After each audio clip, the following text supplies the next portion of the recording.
I'm so grateful to my fellow speakers here, my fellow guests today, two artists who I deeply admire and whose journey I've been following for quite a while. And yeah, I'm excited for you to dive even deeper into how they're exploring the Web3 space. As someone who's been around for a while and has seen technology kind of evolve and embrace quite deeply, as well as somebody who's coming in new as a new artist, leveraging these new technologies in different ways. So maybe we'll kick off with Rainia over here, who can tell you a little bit more about her background and what she's working on as an artist. Hi, full room. Nice to see everyone. So I have a kind of a strange journey as a music artist. I started in classical music training, and I never felt compelled to continue classical music as like a pianist or a violinist. I fell in love with electronic music production as I was progressing through adolescence, I guess, and fell in love with UK music, lived in London for 9 years, and I really wanted to figure things out in a much more DIY approach, and I kind of ended up falling more in love with like the tech side of stuff. So I ended up going to a lot of interesting music tech fests and meeting a lot of data scientists who work specifically with audio, so that's been kind of my main experimentation and exploration over the last few years.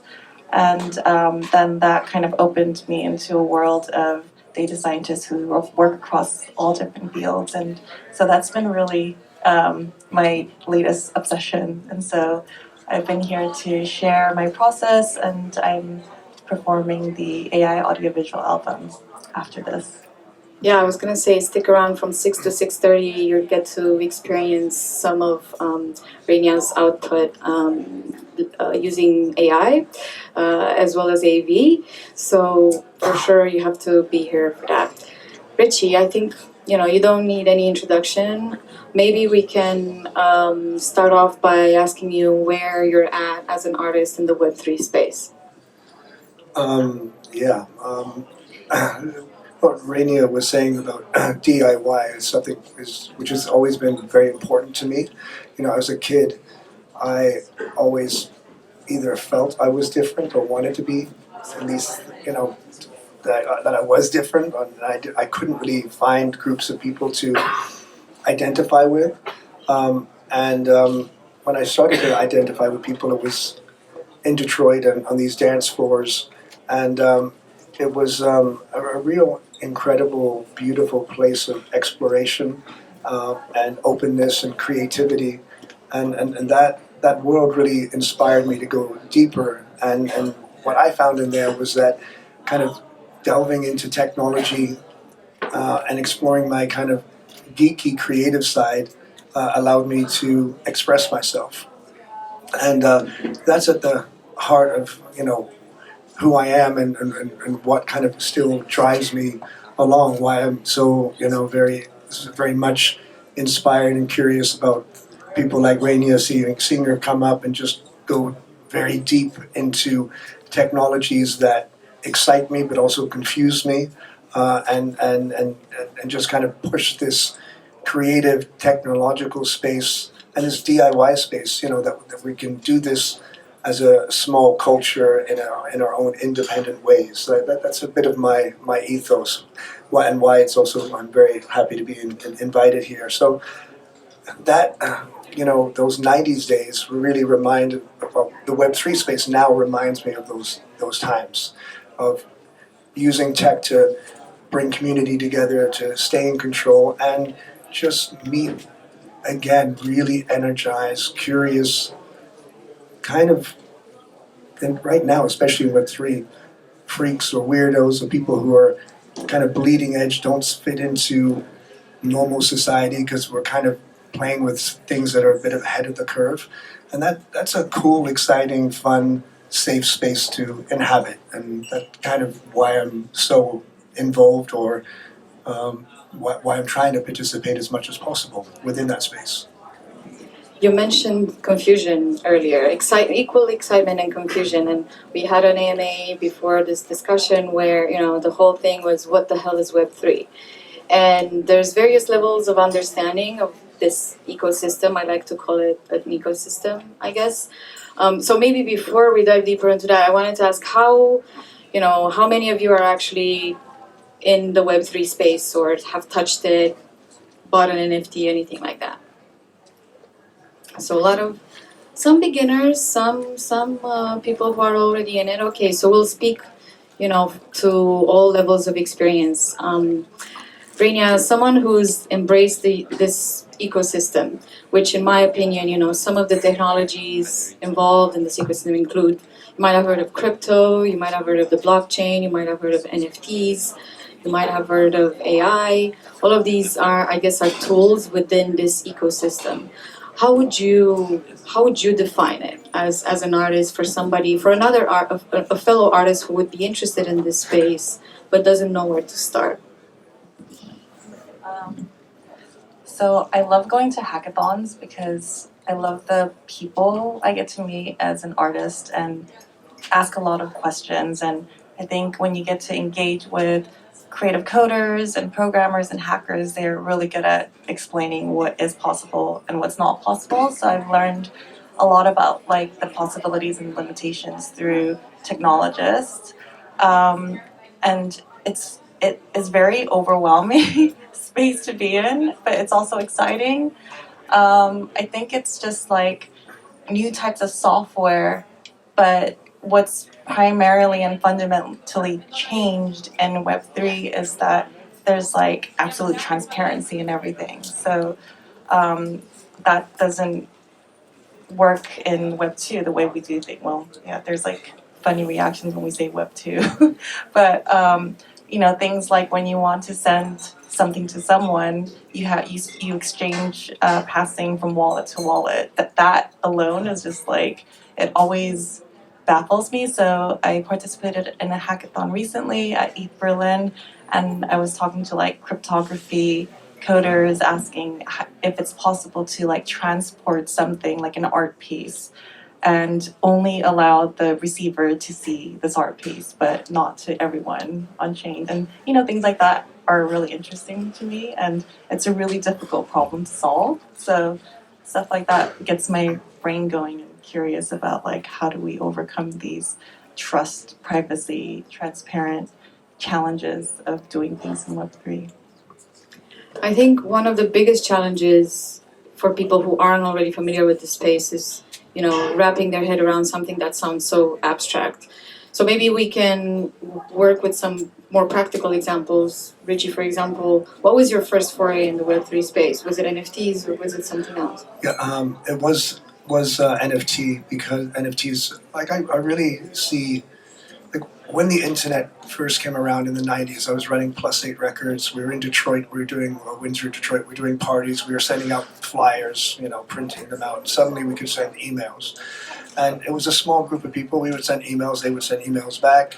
And it was just how to get 500 or 1,000 people to this warehouse. But that was, you were building a community, and you felt like you were using the tech to have control over that community. Not me as having control, but that you were using technology to unite that community, and that made it feel like we were doing something outside of the regular, corporate structure. It felt very, very independent, and I think as technology grew into Web 2, basically a lot more control came into the systems that we use to communicate. Whether there's Instagram, Facebook, and all these things, we're actually not in control. We don't control, any of those systems could be turned off tomorrow, and suddenly we can't communicate to our followers and all this. So to me, the big change here is that Web3 generally, through all these crazy words of blockchain and NFTs, bring back some of that control and transparency and allow us,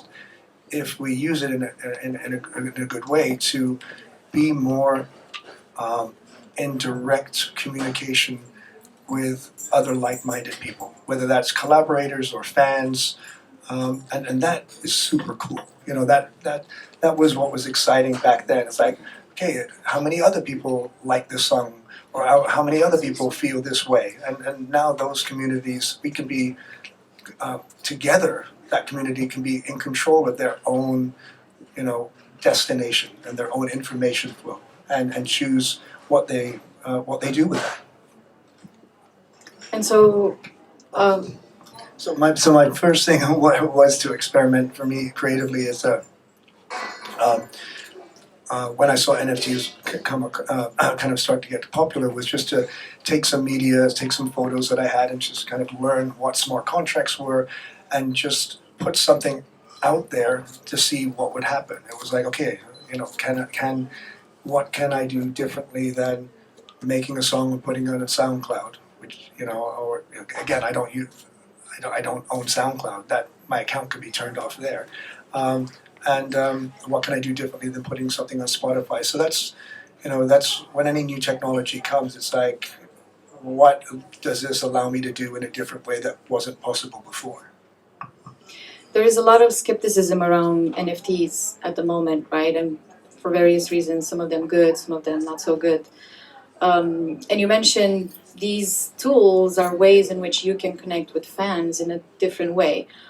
How exactly, if you would describe it in like one sentence, how do NFTs can bring artists and their fans closer together? We a lot of the shows this year, we have like a QR code or a way for people to collect what is called a POAP, a proof of attendance protocol, which basically is a digital NFT. It's free, and it's basically minted on a side chain of Ethereum. So basically it mints for free, and that is in your wallet. And because we've released that, we have a way basically forever until that blockchain disappears to communicate or find out who are those holders, and then communicate with them or give them special access. That connection is between them and us, or actually it's in a way, because it's everything on the blockchain is transparent and available to anybody. So if you know what to look for, everyone is connected. Everybody could query like, oh, okay, well, Rich gave this out. Well, who else received this? And of course, me as an artist, I'm quite often the gel between people who are like-minded. They like minimal techno, or they like this. So, I have that connection. I've built a network, but everybody within that network has that potential too. Reina, have you used NFTs to connect with your fans? Yeah, so I just want to quickly say I agree with everything you just said. It's been, I think, really interesting to navigate to find out in what contexts does it make sense to put things in this transparent way. And the fact that you could drop stuff directly into fans' wallets, I think that's quite special that I haven't explored yet. And Quick side note there. Would you say it's fair to say that a wallet would be the equivalent of an email address for someone who's completely new to this concept? And you can just kind of send them something to this online place that they own. That's their identity, I guess. You can, but Yeah, it is on one level, and it's a very, very good question. But normally email is going through a number of centralized servers that somebody owns. So somebody, again, could turn that off, and so you don't really have control. In a decentralized way with blockchain, the ownership is distributed over many, many people. So actually nobody owns it. If someone turns one thing off, it continues. And so that direct connection really is more static and more transparent and pure. So I'm not going to say it's perfect, but I'm definitely going to say it's better. Yeah, sorry to interrupt. yeah, no, I thought it was important in case anyone here is not familiar with wallets. But yeah, they are a key component when discussing NFTs. So you were saying you dropped NFTs into your fans' wallets. I haven't done that yet, but it's something I'm curious to explore. And it's just things like that, like these utilities that you can do things in ways that you can't in Web 2. And I think the best example I can think of that really gave me the biggest wow moment was, I don't know if any of you remember Hicket Nunk, the NFT Tezos art trading site. Anyway, Hicket Nunk went down. The front face of the website went down. Someone else created a new front page and then hooked up the back end because the back end survived on chain. And that was just like this huge, it was a very emotional time because everyone who was like flooding the whole ecosystem of like all this generative art were just like, because the person who started it pulled it down. I think it got really overwhelming for him, and then someone else decided to revive it, and it was just this whole moment of like, whoa, this is what Web3 is, that you put stuff on chain and it's there. Everyone gets to see it. Yeah, and so that was hype. yeah, that was really bizarre and crazy moment. And smart contracts I think are really fascinating. I had a really great chat with arpeggi.io. They're like a Web3 DAW. And so the fact that you can do things like put up samples and then that sample goes directly to your wallet. And then because the whole DAW is online, people can remix tracks. And then when it gets minted and then sold, the split goes automatically into the people who own the stems or created them. So things like that, I'm like super fascinated because there aren't things like that that exist currently, at least that I can think of. As a fan, how interested would you be in owning a small piece of your favorite artist's song? Raise your hand if you are. Okay, you just want to listen to it. That's okay too. No problem, but I think once the education is there around this technology, I think more and more people will be interested. I know there's a lot of skepticism and, just a lack of understanding, I suppose, right?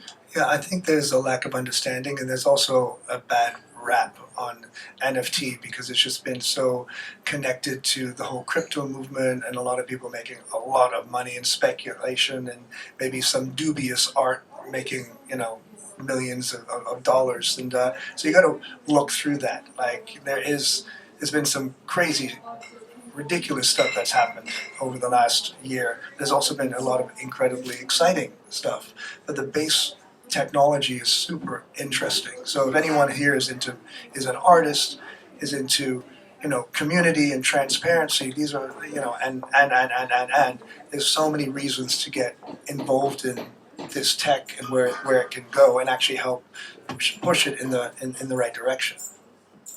So another piece of technology within this ecosystem that's equally exciting and frightening is AI, right? If you're in the Web3 space, that's kind of the latest, hottest topic, and there's a lot of polarizing opinions out there.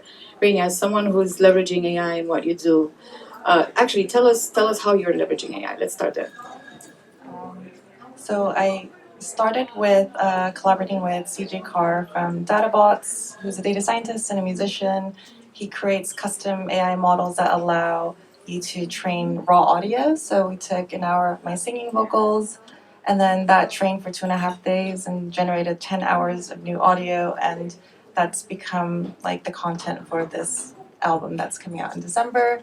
And so that was much more like custom AI approach where this is not open to public. The code is open, but you would have to be a programmer to piece things together and try creating your local running setup.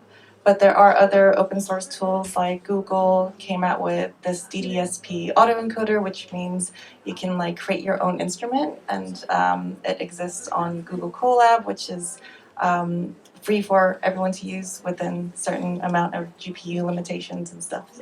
So that's been interesting to just kind of be part of this movement and be able to experiment with open source tools and then try more custom approaches and to understand what are the environmental impacts as well, and just to like see and hear how AI makes my own input behave has been really fascinating. And that once you open that AI or that creative AI rabbit hole, you end up getting introduced to all different kinds of interesting approaches, like taking sound and then putting that into an AI model where you can create a visual in an interesting way, and maybe you can tell your story in interesting ways through just using text to kind of co-imagine with machines. think text to image has been like this really big, crazy AI art movement that's boomed over the last couple of years. And so I think the most exciting thing is that now we're reaching this phase of multimodal processes. So people are just doing the most ridiculous things like taking audio, sticking it into 3D software like Blender, and then converting audio into keyframes so that they can get smoother, much more granular visual outcomes. And I know it's like sounds Super nerdy stuff, I right? know, I know, but it's like this kind of stuff just makes me go like, wow, this is. So now we have the opposite problem. Like, if you ever feel uninspired, or if you feel like you have a lack of tools to keep you inspired, we're now entering this like era of there's just endless possibilities. So even though it's overwhelming, that's the exciting part. Is like there's a lot of really interesting methods and approaches and open source ways of doing things. And just before I grill Richie on what his opinion is on AI, I wanted to take a moment and clarify, how are you leveraging live AI? And by AI, just to be 100% clear, we mean artificial intelligence. How are you using that in your performance today?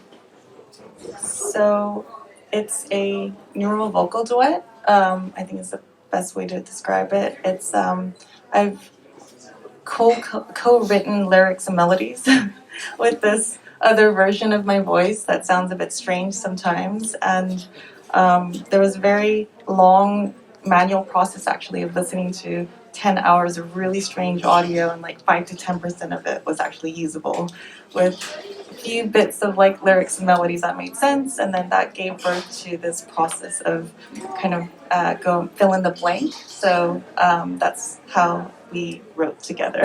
I say we, I don't know what to call it. That's other thing. And Reminds me of Holly Herndon and the Holly Plus, but continue. yeah, which I super admire both Holly Herndon and Matt Dryhurst. They've been really creating a really great way to like articulate language around all of this. And the when the pandemic happened, I was just like in dark, cold Berlin winter. And people kept sending me new models to try out. That's what helped me to create all the visuals that I will be performing live with. Definitely stick around. It sounds amazing and it looks amazing. I think one of the things that Rainier kind of was digging into also is that, you don't just feed audio or data or content into a learning machine and it starts spitting out wonderful stuff. You said you went over hours and hours until you find interesting pieces in there. You get a lot of actually garbage, even if you're putting good stuff in. I've been working with a friend Moises in Berlin, and we've been analyzing the whole catalog of Plastic Man. And the easy part is feeding it into the machine and letting the machine do stuff. The hard part is then going through hours, like 30 hours of machine interpretations of Plastic Man tracks and hearing really a lot of garbage until something wonderful comes up. And then that's interesting. That's like, for me, it's like playing with a synth for a while and finding a new patch. You're like, that's the patch I want to use. But instead of a synth, it's an AI who's kind of gone through, created randomly something from something you've done before, but in the end, I'm making the decision that that sounds good. So there's still a lot of back and forth with human and machine, and that's an interesting new collaboration. And a quick thing about a project I did with an artist, John Gerard, in Paris last year, and that was an AI DAW. So imagine if you have Pro Tools or a music creation device. Usually you make your song, and at one point you arrange the song. This is the beginning, the middle, the end. And we fed in samples, loops, everything from an unreleased Plastic Man song. And then we kind of listened to it play back how it thought it should be arranged. But there was no beginning or end. So we just listened and listened and listened, and we kind of said, oh, this is cool, and this is not so good. And as we did that, it learned kind of what we liked, or I liked.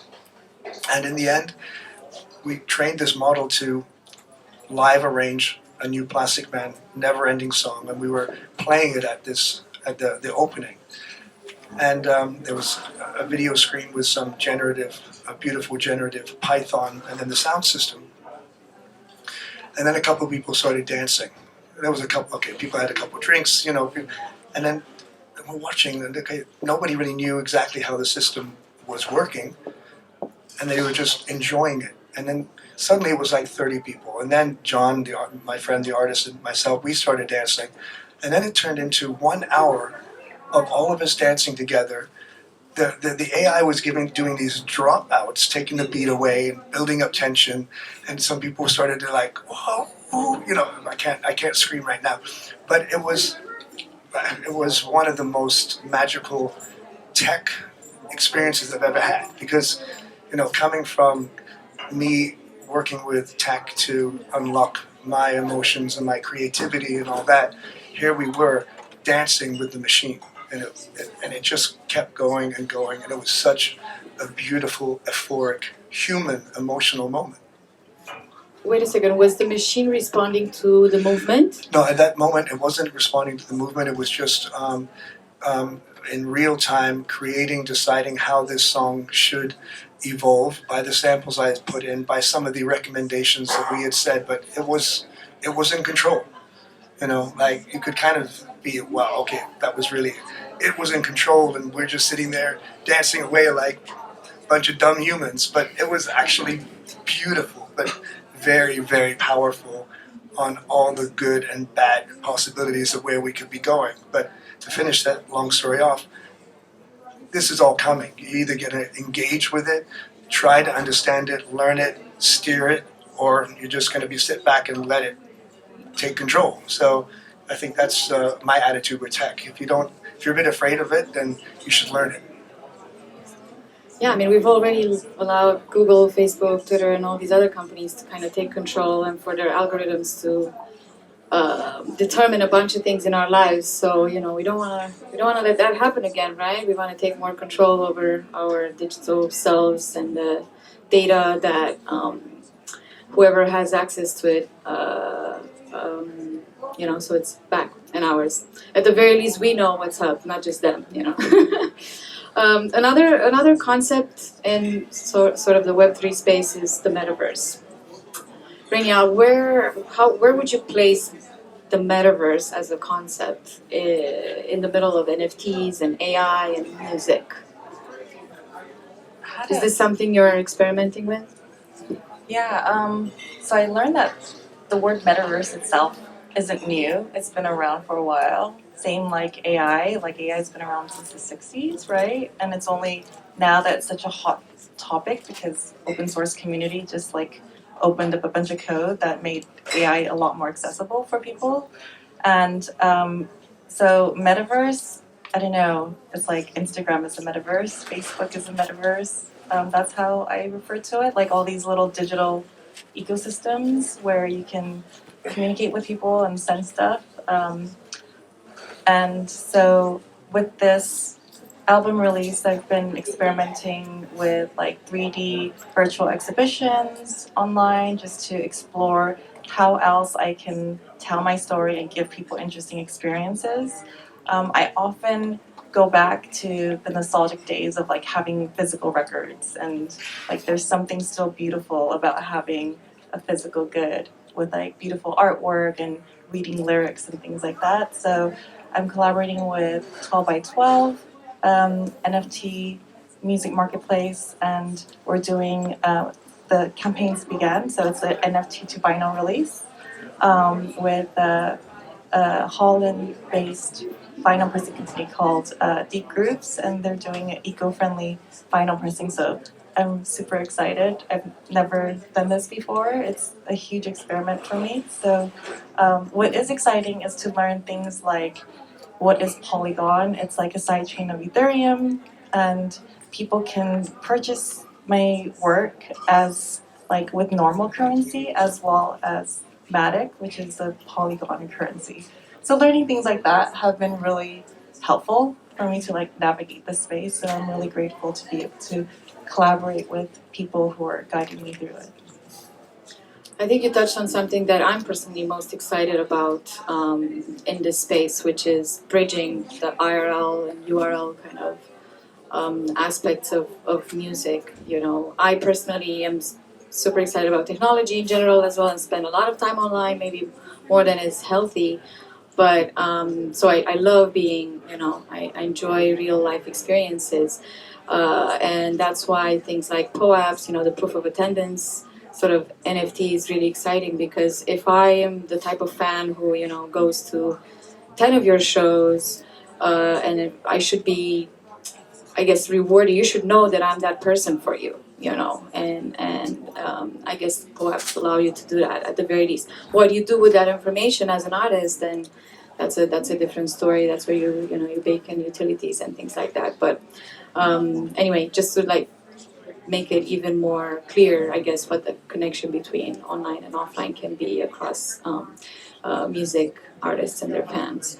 But going back to the metaverse, Richie, you're, I would say, literally invested in this space. Yeah, I'm Tell definitely us more. invested. You know, like Rainier was, you were saying, like Instagram, Facebook, these are our kind of metaverses, and we're kind of scrolling up and down, left and right.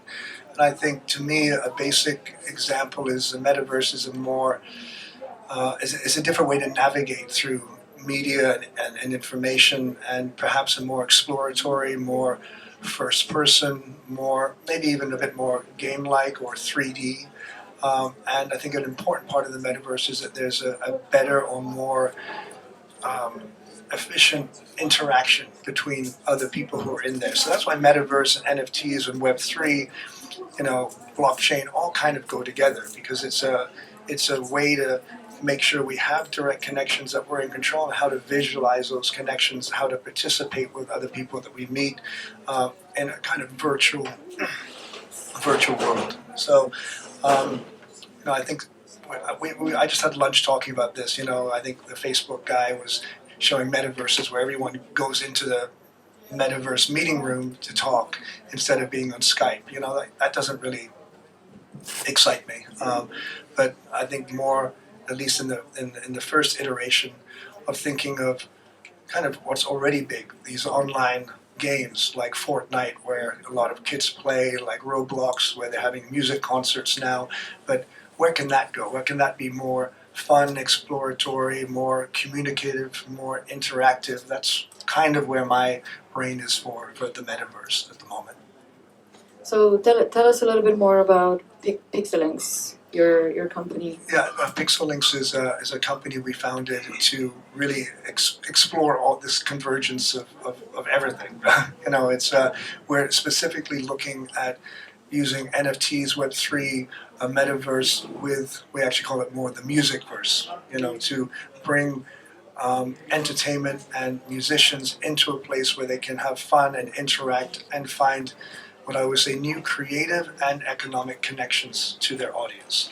Because that's, you know, that's the other thing that I really believe all this tech can do, is that if we have better direct connections, perhaps there's other ways that everybody can support each other, whether that's fans tipping an artist like the A-Slice ecosystem, or buying a collectible, or whether it's something that we're, you know, as artists sending back to fans, like POAPs or special editions, or like you alluded to, there's some tech that's out there right now where fans or supporters can, who believe in a young artist, can actually take ownership of early songs, and then together you rise. You know, it's not just, that's never happened. Like, you know, the first supporters who go to see a DJ or an artist, paying the ticket and helping elevate that artist. You know, but wouldn't it be great if they all elevate together? Like, these are all super interesting things which we hope to explore with Pixelinks.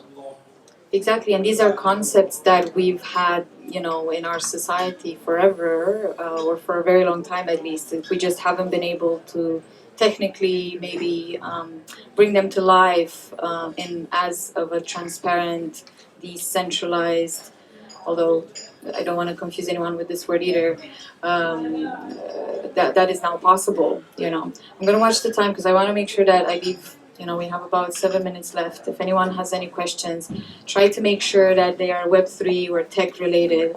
Does anyone have any questions? Yes, we have somebody over there. Do I need a mic or just throw it? Hopefully we can hear you. All good. So I used to work as a product designer for Tractor in the Schleswig office. Richie came to our office sometimes, but never really due to corporate structure couldn't really meet you. But I worked there for 5 years, and I was working. The last thing that I worked on was a drum, the pattern generator. It kind of comes from my Max for Life, randomized like ML185 sequencers or some. Right now, I'm consulting some Web3 companies, and I'm seeing a similarity between how randomization and if you do audio fingerprinting of the samples, this can together work, and I'm exploring that. And I just wanted to understand, imagine there's a producer, he has made some samples, and he has audio fingerprinting as well. He puts it out and he gets paid somehow. So, don't want to take it long, but you get the idea. Maybe we talk there. Well, I think what you're getting at is like one of the benefits I think we all see with Web3 and blockchain is, once you mint something and put it on the blockchain, it's there, and if there's a contract, associated with that says, I made these samples, and if these samples are used in anywhere else, that I deserve 10% or 50% of some of the royalties or anything, you get that contract can potentially with audio printing technology just be out there forever listening, to audio and say, oh, those are those samples, where there was, there's a lot of other things that have to happen, and that song made this much money, and then this part of the money should flow through. Of course, the song needs to be on chain, the samples need to be on chain, a lot of things need to happen, but that again, it's not only a communication, a social communication, it can be an economical communication, and I think that's also, there's a lot of talk about how we get musicians paid for the music that's being played on the radio or in clubs, especially electronic music, or what I'm trying to tackle in Zach at A-Slice, all the music that's played by DJs. The DJs are getting paid, but not all the producers of the music. So I can see blockchain technology as a way to build these new conduits, which as new music comes out on that format, these systems can be in place so that there's a lot of efficient, real-time economic benefit for artists. I hope that kind of was in what you're asking. We have one more question. Maybe I'll just bring the mic over to you to make sure that everyone can hear you. Hi everyone, I'm Kristen Wilson. I'm a DJ from Miami, I'm a producer, and hi Richie. I had a question that's kind of for everybody. So when crypto first started emerging as a technology, it was not user friendly, but now, we have so many platforms for like buying and trading crypto. What do you see as being the most practical step on how to integrate this with just the general public? Is it something that artists provide? Is it something that social media platforms provide? Labels? Is it something that when people buy a festival ticket, they're able to tip or contribute somehow? What do you see in like the next 5 years of how we make this open to just the everyday people that want to support artists that aren't familiar with the technology or how it works? Pretty great question. Well, Rania was talking about her new album that is coming out on a blockchain called Polygon, and that not only can you use crypto there, but you can also, I believe you said, use regular money. So you don't need this onboarding to get a crypto wallet and this and that. So it's these small, simple changes to allow people to get involved very quickly. Like we did a live minting DJ set yesterday, and one of the things that really worked well was that people could get a crypto wallet basically in 2 clicks, because you could create and then connect it to your social media account.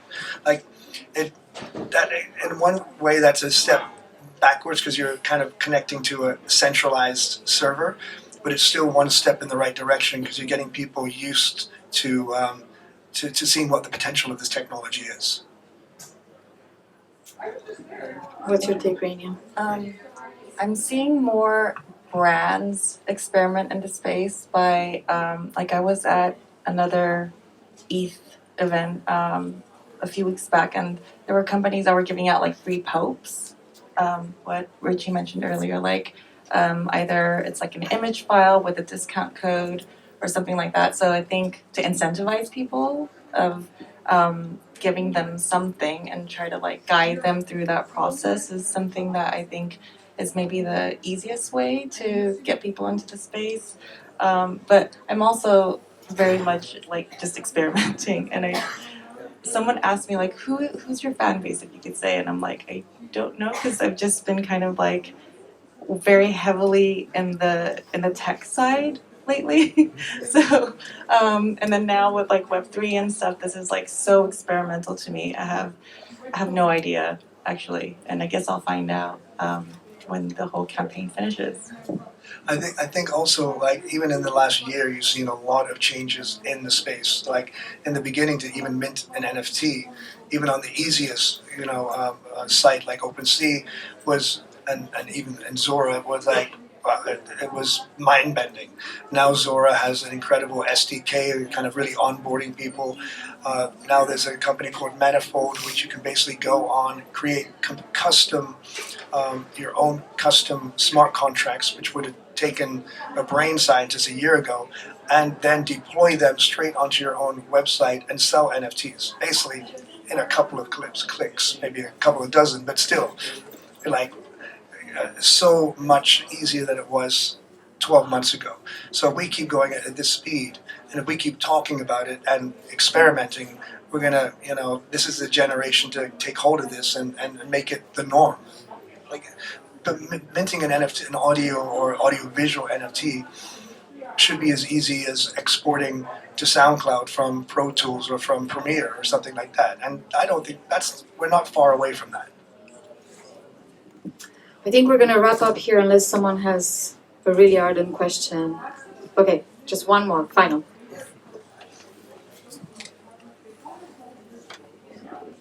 Sorry. Hi guys, thank you for being here. I had a question. I see a lot of potential in decentralized apps and music streaming apps for Web3, like Opulus and Audius and Royal. What do you think that it would take for the masses to get into that, and in what time frame do you think we could expect that to happen?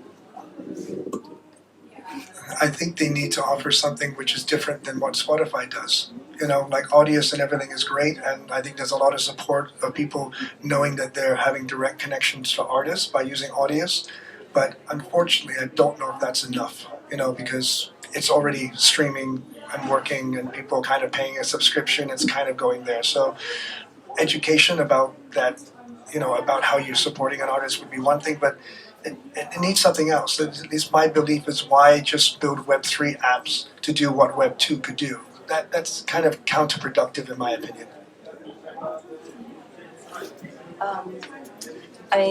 I participated in ETH Berlin Hackathon recently, and on the research of like trying to understand transparency and privacy, I learned about this social media site called Lens Protocol, and I thought it was just like the most beautiful way to use Web3. Like, social media should be decentralized, right? It makes so much sense.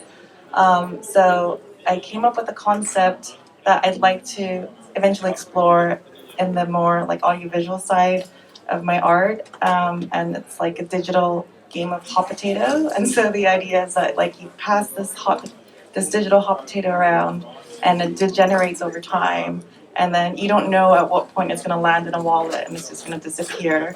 But then when it disappears, they also win like a small pool of whatever funds that everyone like pitches in to participate. Money is a good incentive. But yeah, we haven't started it yet, but it's on Lens Protocol. If you guys are all on it, it's been really fun just to like set up a profile and just go through that emotional journey of what it feels like to be on a social media platform that's on Web3. So maybe we can be Lens friends, and I'll participate in Hot Potato. I love the sound of that. That's it from us. Thank you once again.